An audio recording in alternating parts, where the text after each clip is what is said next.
Khan academy का ये module खास तौर पर इस मकसद के लिए कि अगर आपका कभी अरबेगला से सामना हो जाए या अरबेगला जगह से किसी बगला भगत से सामना हो जाए और परिंदे की सपोर्ट भी ना मिल पाए, तो आप सिस्टम ऑफ इक्वेशन को सॉल्व कर सके और मालूम कर सके कि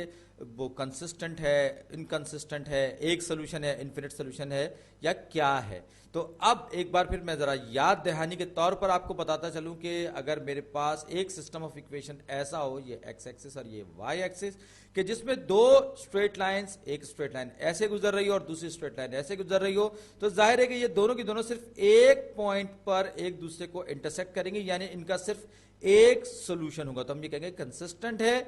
नंबर एक, ये जो सिस्टम ऑफ इक्वेशन है कंसिस्टेंट है और इसमें शामिल दोनों की दोनों स्ट्रेट लाइंस एक दूसरे से इंडिपेंडेंट हैं, यानी कि ये दो अलग अलग लाइनें हैं, एक दूसरे से आजाद हैं, तो ये सिर्फ एक पॉइंट पर एक दूसरे को इंटरसेक्ट करेंगी। दूसरी कंडीशन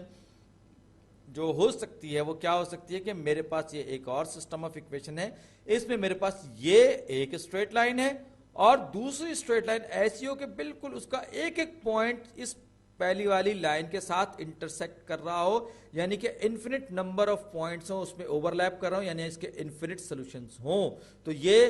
कंसिस्टेंट तो होगी, लेकिन हम इसे कहेंगे कि ये डिपेंडेंट सिस्टम ऑफ इक्वेशन है, यानी कि ये जो सिस्टम ऑफ इक्वेशन है कंसिस्टेंट होने के साथ साथ डिपेंडेंट भी होगा। तीसरी कंडीशन या तीसरी कैफियत, तीसरा इम्कान क्या हो सकता है, वो ये हो सकता है कि फर्ज कीजिए मेरे पास ये एक स्ट्रेट लाइन ऐसी है और दूसरी स्ट्रेट लाइन इसके बिल्कुल पैरेलल, बिल्कुल सेम स्लोप लेकिन अलग वाई इंटरसेप्ट के साथ गुजर रही है, इसके साथ कभी इंटरसेक्ट नहीं करेगी, तो हम ये कहेंगे कि नो सॉल्यूशन, क्योंकि इन दोनों की दोनों इक्वेशंस में कोई एक पॉइंट भी कॉमन नहीं होगा। और ऐसे सिस्टम ऑफ इक्वेशन को हम कहते हैं, ऐसे सिस्टम ऑफ इक्वेशंस को हम कहते हैं इनकंसिस्टेंट सिस्टम। ये बात जहन में रखने वाली है कि पहला वाला जो है इसमें जो है आपके पास देख सकते हैं कि डिफरेंट अलग अलग स्लोप्स होती हैं, मुख्तलिफ स्लोप्स होती हैं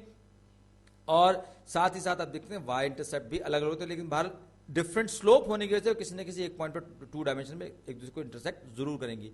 फिर आपके पास सेम स्लोप वाली ये जो इक्वेशन है, जो कंसिस्टेंट और डिपेंडेंट सिस्टम है, इसमें सेम स्लोप है, जबकि तीसरी जो है जो इनकंसिस्टेंट है उसमें स्लोप सेम होती है लेकिन वाई इंटरसेप्ट अलग अलग होता है, इसीलिए उसे इनकंसिस्टेंट कहा जाता है। तो सेम स्लोप यहां पर भी है और सेम स्लोप यहां पर भी है। एक सूरत में आपको इन्फिनिट नंबर ऑफ सॉल्यूशंस मिल रहे हैं और दूसरी सूरत में आपको नो सॉल्यूशन, कोई सॉल्यूशन नहीं मिल रहा। तो एक बात याद रखिए कि अगर आपके पास कोई इक्वेशन हो एक्स और वाई की टर्म्स और इज इक्वल टू समथिंग, किसी चीज के बराबर हो, तो आप एक्स और वाई के दरमियान रेशियो देख लीजिए, दोनों की दोनों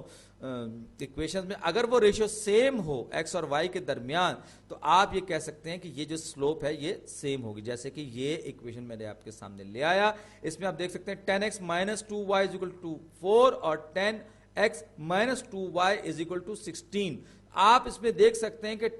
y और x दोनों के दोनों का जो कोफिशिएंट है वो सेम है, बिल्कुल एक कोफिशिएंट आ रहा है, और ये 4 और ये 16 जो है ये दरअसल इन दोनों इक्वेशंस के y इंटरसेप्ट हैं। ये बात थोड़ा सा जहन को कुशादा करने वाली है समझने के लिए कि दोनों इक्वेशंस में y ओवर x का जो रेशियो है आपको सेम आएगा, चाहे आप 2 को 10 से तकसीम कीजिए या 10 को 2 से तकसीम कीजिए, दोनों का जवाब दोनों की दोनों इक्वेशंस में एक ही आएगा। अगर एक में 5 आएगा तो दूसरे में भी 5 आएगा, अगर एक में 1/5 आएगा तो दूसरे में भी 1/5 आएगा। तो लिहाजा हम ये कहेंगे, और ये देखिए यहाँ पे हिंट्स का मैंने बटन दबा के आपको हिंट्स दिए, तो मैंने पहली इक्वेशन को कन्वर्ट किया तो ये गया y is equal to 5x minus 2 और दूसरी इक्वेशन हुई y is equal to 5x minus 8। ये स्लोप इंटरसेप्ट फॉर्म में आ गई। ये हिंट का ऑप्शन भी मैंने आपको इस्तेमाल करना बता दिया। अब वाज़े तौर पर लग रहा है कि इसमें नो सॉल्यूशन वाली कैफियत है, दो स्ट्रेट लाइंस हैं आपस में पैरेलल है, इंटरसेक्ट नहीं करेंगी, कोई सॉल्यूशन नहीं मिलेगा आपको। तो ये देख लीजिए, आपने ये मुलाहिजा किया आपने कि ये पैरेलल लाइंस थी। अब दूसरा सवाल आप देखिए, negative 5x minus 4y is equal to negative 10 और 4x plus y is equal to negative 8। अब आप गौर से देखिए तो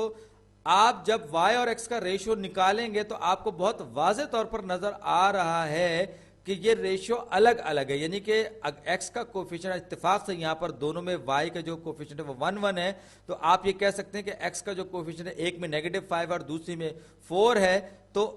ये यकीनन दो ऐसी स्ट्रेट लाइंस हैं जिनकी स्लोप एक दूसरे से मुख्तलिफ है, लिहाजा ये आपस में इंटरसेक्ट करेंगी, लेकिन सिर्फ एक मुकाम पर इंटरसेक्ट करेंगी। और आप चाहें तो इसके हिंट्स भी ले सकते हैं। बहरहाल इसको मैंने कहा वन सोल्यूशन। और अब देखिए ये स्टेप वाइज, पहली इक्वेशन को आपने चेंज किया तो y equal to -5x plus 10। जब दूसरी इक्वेशन को आप चेंज करेंगे, स्लोप इंटरसेप्ट फॉर्म में लाएंगे, तो y equal to -4x minus 8। ये जवाब दुरुस्त था और ये आपने देख लिया, आपने इसको एनालाइज कर लिया, चेक कर लिया कि किस तरह से हमने ये बताया कि इसका सिर्फ वन सोल्यूशन है। अगला सवाल, 2x plus Y equal to -3 और 2x plus Y equal to -3। दरअसल ये तो एक ही इक्वेशन है, बहुत सामने नजर आ रहा है, इसमें तो आपको हिंट की भी जरूरत नहीं है, एक ही इक्वेशन है, सिर्फ रंग अलग अलग हैं। तो मैं ये कहूंगा कि इसके इन्फिनिट सोल्यूशन है। बहुत आसान था, क्योंकि ये बहुत आसान था। एक सवाल और बनता है, तो 2x plus Y equal to -4 और y equal to -2x minus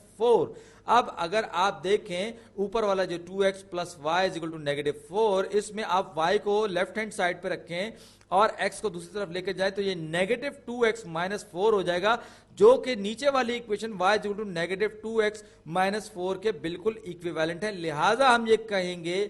कहेंगे कि ये इन्फिनिट सोल्यूशन है, क्योंकि ये एक ही इक्वेशन की तब्दील शुदा शक्ल है। यकीन नहीं आता तो ये इसके हिंट्स को देख लीजिए। पहली इक्वेशन y इक्वल